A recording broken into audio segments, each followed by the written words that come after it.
Ever wonder why your sweet, innocent friend is suddenly blushing at her Kindle? I have read the dirtiest things. Romantic books that are spice on spice on spice on spice. Sometimes all you need is a seriously good steamy book. These books are going to make you sweat in places you didn't know you could sweat. Or why your girlfriend or wife is nose deep in literature seemingly out of nowhere? So this when the main character is sold to a high lord across the kingdom, and to assert his authority, he's like, you're gonna have to ride naked all the way to my kingdom. My words to describe it and to convince you is everybody loves when a sailor comes home. Boom, boom, boom, sauce, sauce, sauce, sausage. I'm here to tell you it's probably because of spicy #BookTok. And he punctuates each word with a thrust. Which is basically just a red-hot carnival of lip-biting, taboo fantasies and questionable covers. It's about 4 brothers, they're all Irish, they're all in the mafia, they take in this one chick who's a hacker and they all have at her. I read that book purely for the smart. So strap in, or on, I'm sorry I had to make that joke, it was right there. And we're about to peek under the covers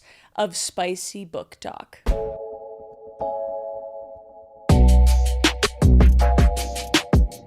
I don't know about you guys, but my For You page has been chock full of chili pepper emojis paired with obscure, seemingly innocent book covers and titles that are, spoiler alert, not innocent in the least. In fact, these spicy books that women are losing their undies over might as well require an 18+ verification ID because, my god, there's some smutty stuff going on TikTok. But alas, I have been plagued with the never-ending smutty book reviews, as I'm sure many of you have too. And if you haven't, it's probably for the best, to be honest. But I can't say it didn't pique my curiosity when I started to see all of these book recommendations and book reviews and women just sweating and fanning themselves while holding up books and jumping around in the background and doing just crazy shit just because of a book. I've never got that excited about the book since...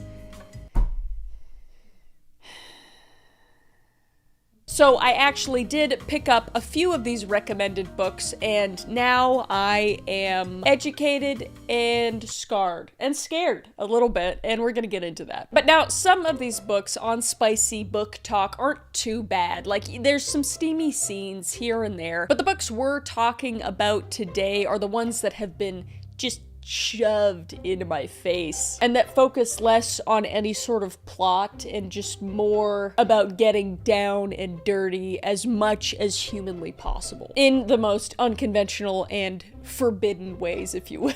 And I just want to talk about why that is and why women are so clearly obsessed with these naughty little page turners. And full disclaimer, this is not meant to shame or offend anybody that enjoys these books. It's your life, not mine. And I, for one, did read the books I'm about to talk about, and I would be lying if I said that I didn't enjoy a little saucy fling here and there, a little saucy fictional fling here and there. So that's just what this video is about. Just getting into it, getting into these books, what they're about, and just really dissecting why that is, you know? But anyway, without further ado, let's get into the first book. And the first saucy book is the granddaddy of modern smut, the big kahuna 50 Shades of Grey. So E.L. James took her Twilight fan fiction and said, what if Edward wasn't a vampire and instead was a billionaire that had a red room and was into BDSM? And yes, E.L. James, the author of the 50 Shades of Grey series, originally wrote a Twilight fan fiction story titled Master of the Universe, which served as a basis for her later published 50 Shades trilogy. And she posted this fan fiction online under the pseudonym Snow Queen's Ice Dragon, which is fire. And then changed a few names and boom, global phenomenon. And let's be real, this book is basically the gateway drug for 90% of today's smut-obsessed #BookTok community. It's the devil's lettuce of BookTok, if you will. Okay, so we need to talk about the 50 Shades of Grey series. 50 Shades! It's actually a really funny book. Obviously very spicy. 4.5 stars for 50 Shades. 4 out of 5. 4 out of 5! So for anybody that doesn't know this entry-level spicy book, I will read you the synopsis on the back. When literature student Anastasia Steele is drafted to interview the successful young entrepreneur Christian Grey for her campus magazine, she finds him attractive, enigmatic, and intimidating. Convinced their meeting went badly, she tries to put Grey out of her mind, until he happens to turn up at the out-of-town hardware store where she works part-time. Saucy. The unworldly, innocent Anna is shocked to realize she wants this man. And when he warns her to keep her distance, it only makes her more desperate to get close to him. Oh, forbidden love! Unable to resist Anna's quiet beauty, wit, and independent spirit, Grey admits he wants her, but only on his own terms. Shocked yet thrilled by Grey's singular erotic tastes, Anna hesitates. For all the trappings of success, his multinational business, his vast wealth, and his loving adoptive family, Grey is a man tormented by demons and consumed by the need to control. A tortured man. And when the couple embarks on a passionate physical and daring affair, Anna learns more about her own dark desires, as well as the Christian Grey hidden away from public scrutiny. Can their relationship transcend physical passion? Will Anna find it in herself to submit to the self-indulgent master? And if she does, will she still love what she finds? Erotic, amusing, and deeply moving, the 50 Shades trilogy is a tale that will obsess you, possess you, and stay with you forever. Isn't that the truth? Because I read this freaking book when I was 14 years old. Oh God, I read it when I was 14 years old. I'm not going to say who gave it to me because they will get in trouble, but somebody gave it to me, and I got in trouble. But anyway, the book goes as such. It kicks off with college senior Anastasia Steele filling in for her friend Kate to interview this ridiculously rich 27-year-old superstar businessman, Christian Grey, for the school paper. And from the start, Anna's just super awkward. She literally face plants in his office. How quirky. And she turns red about 200 more times throughout the book. And Christian seems strangely fascinated by her, and she can't figure out why. Maybe it's just because, I don't know, she's different.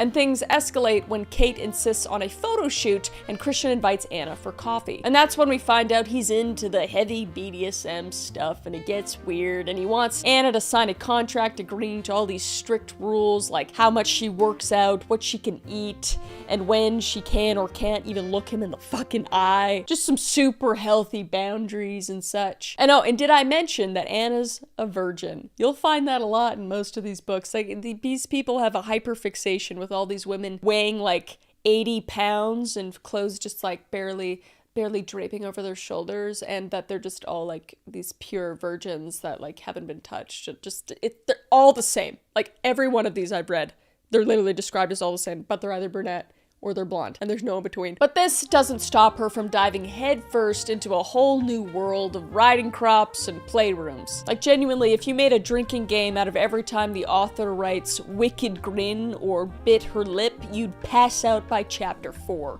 The writing is weak, needless to say. But the bigger issue is Christian's emotionally unavailable control freak vibe, which the book just treats as some like intense smoldering fantasy rather than a giant red flag that it should be. But of course there's a cliffhanger at the end of the book that just makes you want to read the next book. And I get it, like I totally get it. Like when I read it, I thought it was so good. Like I genuinely laughed out loud sometimes at some of the passages because they were so cringy. But you know, it's that forbidden love. It's that like, oh my gosh, he just wants all of me and he just wants to own me, and that's just like such a, I feel like as a woman, there's just something about that that's like, I don't know what it is, but I understand to a certain degree, you know? But like I said before, it's inspired by Twilight fan fiction, and 50 Shades of Grey somehow makes vampires look like wholesome role models in comparison. And just to, if you haven't read it, I just want to give you some excellent quotes from it. He said such loving things today, but how long will he want to do this without wanting to beat the crap out of me?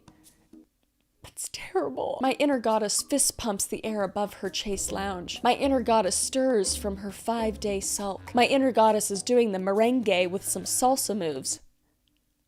What? And from a very tiny, underused part of my brain, probably located at the base of my medulla oblongata near where my subconscious dwells, comes the thought, he's here to see you.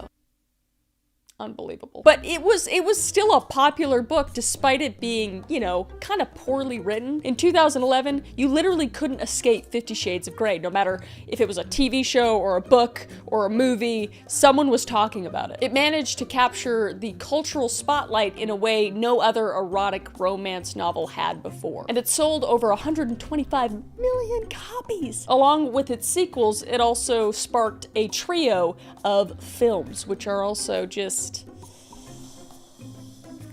you know, you watch them once, it's probably enough, is all I gotta say about those. So if you haven't read it, you can read it. Just don't expect a deep, healthy relationship story if you do. That's all. But seldom do any of these books have healthy relationships in any way, shape, or form. But let me remind you that this book got a 1 out of 5 chili peppers on the spicy scale, according to a lot of BookTok readers. And I'd honestly, after reading all these other books we're gonna talk about, I'd agree on that. But overall, in my opinion, I'd give it a 1.5 out of 5 unnecessary lip bites, personally. Probably not worth it. But that brings us to our next book, and that is Icebreaker. Icebreaker is the book that turned figure skating and hockey into hashtag BookTok's favorite slow burn love child. And the hype is unfreaking real. I have seen this book everywhere. Literally everywhere. People love it. And I'm like, dude, I like hockey. I mean, I'm from Canada, but my God, like what's the hype about? Also the cover looks like a kid's cover or something. I was confused, to say the least. But this was actually the first book I saw on spicy book talk, if you will, in that community. And I was just like, I got peer pressured. I was like, okay, man, shit, I'll read it, whatever. It looks innocent enough, but it's not. It's not. But this is my favorite book romance of all time. The spice in this book is incredible. There's a lot of good girl in this, and I'm not opposed to that. I read a portion of Icebreaker. Dude, that's what you read with no cover on it in the airplane? Holy cannolis. So let's read the little blurb synopsis on the back so you get a better idea of what we're dealing with, okay? Anastasia Allen, not to be confused with Anastasia Steele. They love naming girls Anastasia in these books, I swear. Has worked her entire life for a shot at Team USA. It looks like everything is going according to plan when she gets a full scholarship to the University of California, Maple Hills, and lands a place on a competitive figure skating team. Slay. Nothing will stand in her way, not even the captain of the hockey team, Nate Hawkins. That just sounds like a book talk name, my lord. And Nate's focus as the team captain is keeping his team on the ice, which is tricky when a facility mishap means they are forced to share the rink with the figure skating team, including Anastasia, who clearly can't stand him. Oh my god, enemies to lovers. But when Anastasia's skating partner faces an uncertain future, she may have to look to Nate to take her shot. Sparks fly, but Anastasia isn't worried, because she can never like a hockey player, right? I love the backs of these books. They make me so happy. Anyway, I fell for it. I read it, and here are my thoughts. Basically, we've got forced proximity, banter-fueled tension, and the inevitable, we're not supposed to do this, but I'm so into you. And the enemies to lovers trope, if you could even call it that, I guess. But it's just lacking overall in plot for me, and the amount of smut in this book is so unnecessary, and like, based off the cover alone, I wasn't expecting much, but it was a lot. Like 50 Shades, I was like, okay, like it's like maybe more taboo, but they just really piled it in there, and I was shocked, to say the least. But there are moments of actual good writing in it. There were plenty of characters, but maybe too many almost. Like I kind of got confused while reading it, and they also gave nicknames to everybody on top of their names, and I was like, what the fuck is going on? Also, I can't focus on stuff a lot, so I was just confused sometimes. I had to reread a lot of pages. But I think the only redeeming quality of this book is that the main love story characters actually have decent communication skills, and there's not a lot of that in these types of books. There's always just like simple misunderstanding trope where, you know, somebody says something wrong and then the whole climax happens, and it's like, that could have been so simply avoided. At least in here, they have decent communication, but that's about it for me. It was just, I knew where it was going the whole time. It didn't surprise me. I mean, it shocked me. Some of the scenes are crazy. But some women on TikTok have anointed this as the ultimate sports romance. But it's not just women that are saying this, it's children. children are reading this book. But it doesn't surprise me, given that the cover looks as innocent as fucking Charlotte's Web. Like, I don't understand why or for what purpose this cover looks like that, because it does look like just like a Judy Blume book, but it's quite literally just straight up corn. It's corn. But it has literally been found in the children's sections of libraries. I can't even believe it. What's your friend reading? Icebreaker. And how old is she? And here are some excerpts for you, just in case you were wondering of what kind of writing I'm talking about. It's obviously not like crazy or anything, but it'll just give you a taste of what 10-year-olds are reading. Do I need to get on my knees and beg you, Anastasia? Is that what you want? She shakes her head and laughs. The only time I ever want to see a grown man on his knees is in front of me, Nate, is when his face is between my legs. So no, I don't want you to beg me. The thought of a little kid reading that. And I also became privy to the fact that there's an entire hockey smut masking as children's novels subgenre with unbearably unimaginable titles such as The Score, The Deal, The Mistake, Rookie Move, Wicked Serve, and Pucking Around. That one makes me physically mad, and I love puns, okay? And also Behind the Net, jail. Go to jail. But the list quite literally goes on forever. Like, there's so many of these like smut books masking as kids books kind of thing, and I don't understand. I don't understand. But for that reason alone, the reason being the lack of plot and the lack of self-awareness of having children's book covers, I'm giving this book a 0 out of 5 rancid smelling hockey skates. Let's move on. And the next book is called Birthday Girl, which also just sounds like super innocent fun, but this one is definitely getting into some questionable, almost illegal waters, okay? It is an age gap romance featuring a teenage girl and her boyfriend's father. A tale as old as time. But this premise has BookTok fangirls gasping and fanning their faces and their fannies. And some say it's taboo, but oh so good. And others say I need brain bleach, and I'm in this category. But again, TikTok has just been eating it up. Oh, am I attracted to this? This is one of the best forbidden romance books I have ever read. Baby, I take back what I said about this being a one-hand book. You gonna need both of your hands free. Oh my God. And again, let's go over the synopsis or blurb on the back so you know what we're dealing with. He took me in when I had nowhere else to go. He doesn't use me, hurt me, or forget about me. He doesn't treat me like I'm nothing, take me for granted, or make me feel unsafe. The bar's on the floor. He remembers me, laughs with me, and looks at me. He listens to me, protects me, and sees me. I can feel his eyes on me over the breakfast table, and my heart pumps so hard when I hear him pull in the driveway after work. I have to stop this. It can't happen. My sister once told me there are no good men, and if you find one, he's probably unavailable. Only Pike Lawson isn't the unavailable one. I am. Pike. I took her in because I thought I was helping. She'd cook a few meals and clean up a little. It was an easy arrangement. As the days go by, though, it's becoming anything but easy. I have to stop my mind from drifting to her and stop holding my breath every time I bump into her in the house. I can't touch her, and I shouldn't want to. The more I find my path crossing hers, though, the more she's becoming a part of me. But we're not free to give in to this. She's 19. I'm 38. And her boyfriend's father. Unfortunately, they both just moved into my house. 19 and 38, that's a lot, especially when you were just 18 a day ago before you moved into this house. Crazy!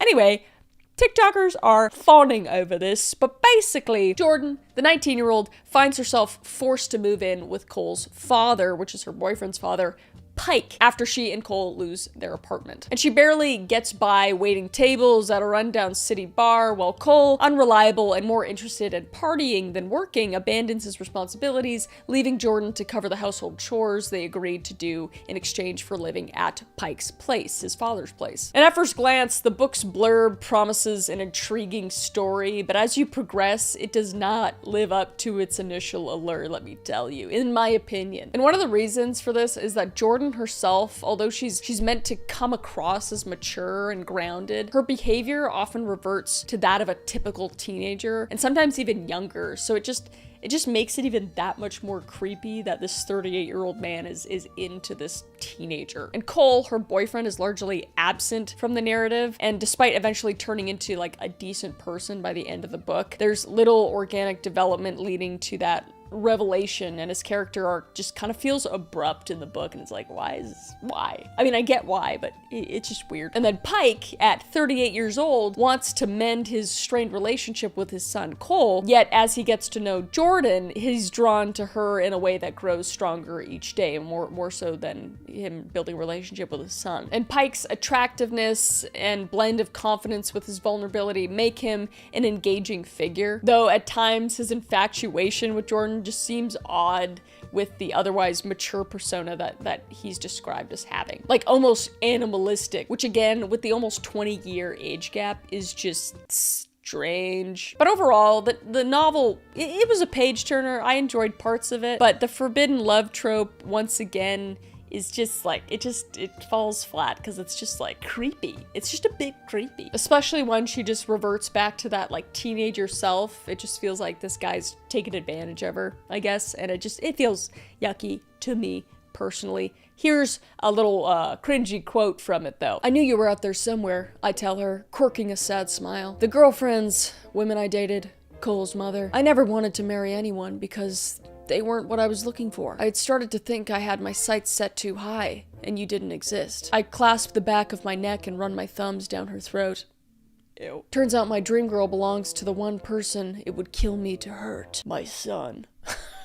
Just stop. But this age gap romance probably just feels normal to most spicy book talkers because this is like child's play, pun intended, to a lot of those readers, and it just is what it is, you know? Which is fine. I mean, there's like plenty of tropes, horror movie tropes, you know, spicy book talk tropes or whatever, but maybe let's not collectively pretend that it's normal. In real life, that is. But I totally understand that, oh my god, it's so bad, but it's so right, you know? It feels so right. Because it's fiction, so that's like, who cares, really, at the end of the day. But real life, be a whole other thing. It'd be on the news, maybe. But every time I see a father figure romance, I feel like I need to schedule a therapy session after, you know? But I also can't deny that it can be entertaining. Let's just not make it the blueprint for real life relationships, all right? And with that, I'm gonna give Birthday Girl a generous 2 out of 5 suspiciously shaped candles. Next up, Credence. This is another book by Penelope Douglas. Penelope Douglas wrote the book before Birthday Girl, and she's known for pushing boundaries. But she just took the premise of Birthday Girl, basically, and just threw in an uncle and her 2 cousins and a secluded cabin. What could go wrong? But with the book Credence, we enter a taboo-laced cabin scenario that BookTok calls, oh my god, so messed up. I love it. Oh girl, I can't even pronounce her name. The main chick in this book.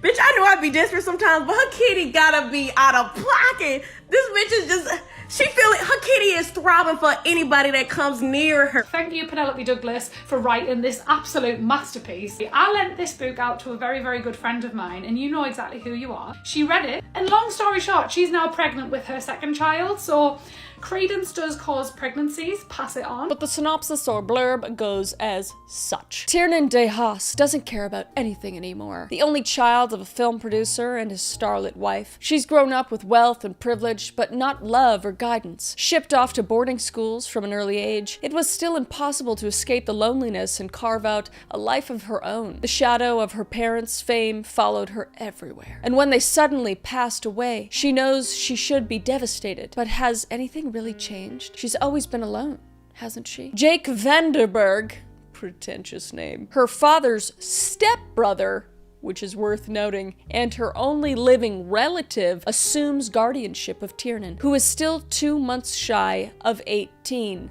It's always just as young as you possibly can get, and also a virgin, if I may say so as well, of course. Sent to live with him and his 2 sons, Noah and Caleb, in the mountains of Colorado. Tiernan soon learns that these men now have a say in what she chooses to care and not care about anymore. As the 3 of them take her under their wing, teach her to work and survive in the remote woods far away from the rest of the world, she slowly finds her place among them and is part of them. And she also realizes that the lines blur and rules become easy to break when no one else is watching. One of them has her, the other one wants her, but he's going to keep her. Just crazy.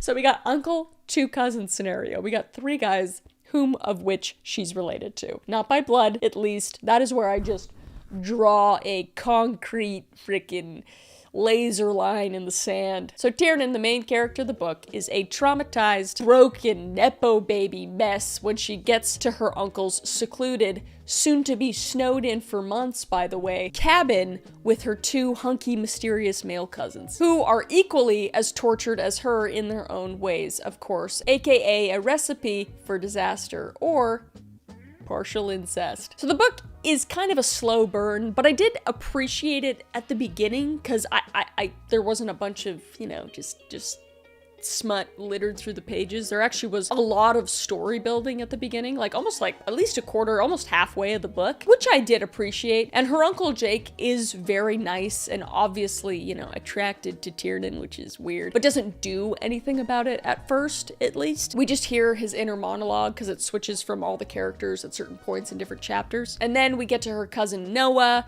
and he's like pretty chill, really nice to her too, obviously also attracted to her, which again is strange.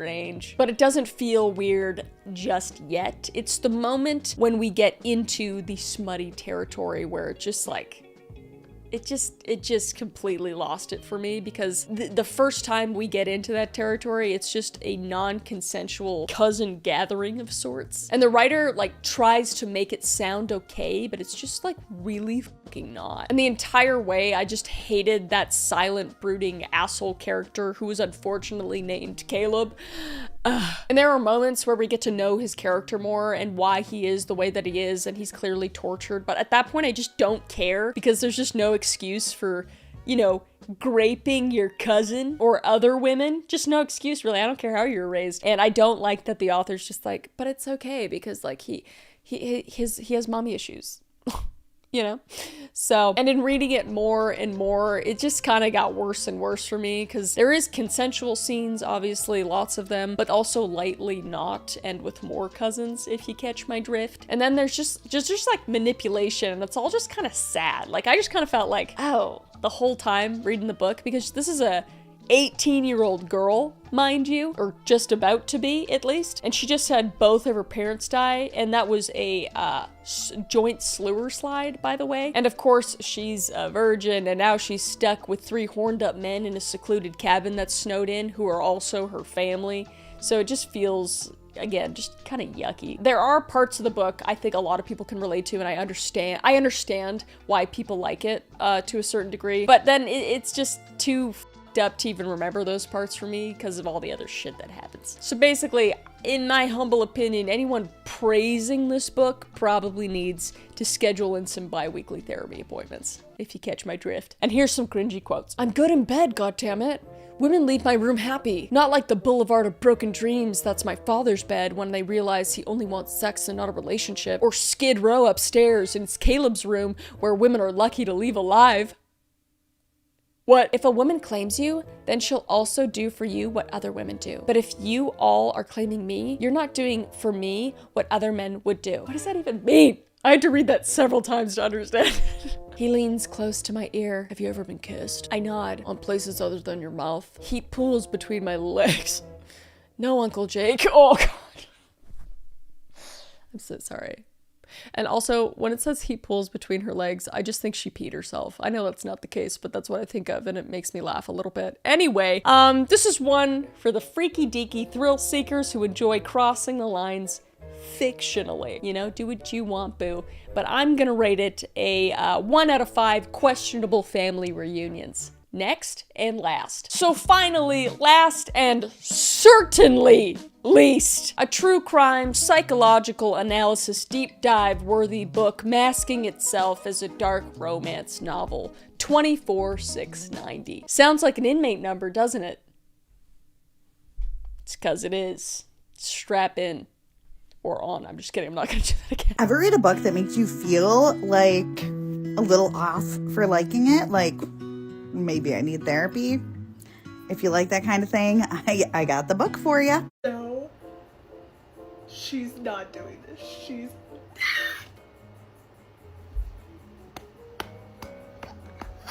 I wouldn't even call this a dark romance. If you thought Haunting Adeline was bad, do not touch this series. It is pitch black. It has severe trigger warning. I'm not trying to be dramatic, but what the fuck? And secondarily, who the fuck? Because really, to top that off, why the fuck? And really, to bring it back to my original statement, what the fuck?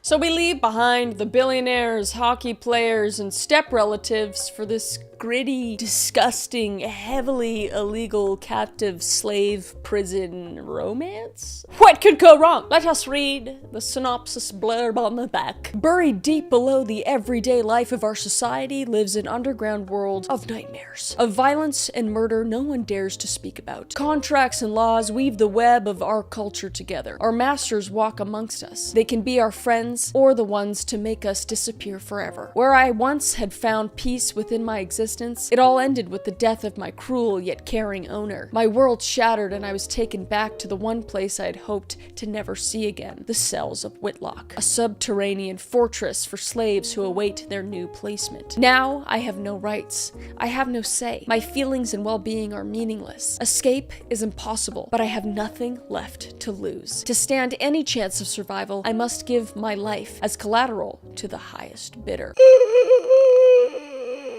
This book was rough. This book is a walking, talking trigger warning, okay? If there was a picture beside the word trigger warning, this book cover would be right beside it. Alright, I'm just gonna say that right now. I cannot recommend enough to probably not read this book, especially if you're sensitive in any way, shape, or form. But I know in saying, don't touch the wet paint, I know you little freaks are gonna get your grimy hands all over it, but please, just let me review it and you can listen to it and I'll save you from reading this fucking... It's a horror novel. I'd say it's a horror novel. I mean, it's in the romance section, but I'd consider it just horror. So if you're into horror, I guess maybe you'd be alright with it. But anyway, I digress. Let's get into it. So we have the main character, who's a sexual slave, 24,690, or also known as Everly. And she is kidnapped from her wealthy family at the ripe age of 10 years old on her birthday. Did I already say that? I don't know. And is auctioned off to the highest bidder in Whitlock, which is just a, like I said before, subterranean slave fortress thing where masters and slaves live. And the story starts with her at 19 years old, now with her current master who has just been murdered. Now, all the masters and slaves live in this giant building and compound in the middle of nowhere, USA. And the masters can quite literally do anything and everything they want to their slaves, whether it's having non-consensual you-know-what, or all the way to cannibalism. You alright? Okay, I'm gonna keep going. You alright? Okay. Anyway, 24,690's master is killed, so she needs a new one now. So in comes Brom, the owner of Whitlock, and of course the tall, handsome, brooding man who's also the main love interest. And may I add, again, he owns this place, so he knows everything that's going on in this place. So he's just a giant evil piece of shit that we're just supposed to be okay with. And also in walks Brom's right-hand man, West, who is an even bigger monster, and also, of course, loves 24,690, and Brom does as well. They both just love her, so it's just love triangle thing. Frickin' Twilight, frickin' all the things. It's Credence, same thing. So through the whole book, you're just taken through this horrific roller coaster of torture and non-consensual everything, and the author attempts to make you feel like this Stockholm Syndrome bond 24,690 has with Brom is okay, just because he hasn't beat or tortured her himself. necessarily, but he in fact owns the place where all the other guys beat and torture their people. It just doesn't make sense. Like, I can't forget that. Like, I could see how people read this book and they're like, he's different. He's not like the other ones. He's not eating her like that one master, you know, so he must be great. When he's just not. And obviously they start to fall in love, Brom, the head guy, and 24/690, the slave. But West also loves her, and he wants her as his slave once she's up for auction again. So West tries to murder Brom, and it was kind of also really predictable. Like, the plot was poor. Like, I just knew where it was going. Like, I knew exactly how it would end. They thought they were being tricky with it, but they weren't. I won't give it away. I mean, maybe I should. Maybe just, I don't. It doesn't matter. But this book was just quite literally torture smut with like a sprinkle of illegal forbidden love plot, and I need to bathe in bleach after reading it. It's just, I can't really comprehend how people can praise this book at all, and honestly, it kind of just concerns me more than anything. But I'm gonna play devil's advocate and go to the other side of the coin, and I understand that if women and men read and consume these types of books, they just become really desensitized, and it's just kind of natural to keep wanting more and more steamier or like borderline disturbing material to excite you. And it's just a very human characteristic, a characteristic many of us share, either with spicy books, true crime, for example, horror movies, corn sites, or whatever. And that's why when I say I don't want to shame people, I really do mean it. This isn't meant to shame anyone, you know? I like some of these books, I'm not gonna lie. Because literally everybody does this kind of thing to a certain degree, whatever your vice is. But I think it's just about having the wherewithal to know when it's beginning to be too much, and just not letting it rot your brain and affect your outside life. And for me, the book 24/690 was just too much. And again, that's just personally. If it's not too much for you, and if you can go about your day, you know, swinging your cane and tipping off your top hat, cool. Liked it, that's your shit, dude. But I'm personally gonna give it a -5 million out of 5 what the actual f***. But that's kind of it for my book review. And again, like, just reiterating, don't care what you read, do what you want. Let me know what you think of the books down below, because I actually would really like to know, and I love hearing the other side of the coin for other people as well, why you enjoy it. I get it's totally human nature to just kind of like love the forbidden stuff and everything. And if you have any book recommendations, let me know down below. I kind of want to do more book reviews. I like having to read. It doesn't necessarily need to be, you know, spicy books, could be any book, really. But this was just, you know, trending on TikTok, and I think that a lot of people find it interesting. And I find it interesting. I get it. It's interesting. People are interesting animals, and it just kind of goes along with the whole understanding people in psychology and all that kind of stuff. So that's about it. But keep being you, stay beautiful, and I will see you, beautiful face, in the next video. All right? Bye.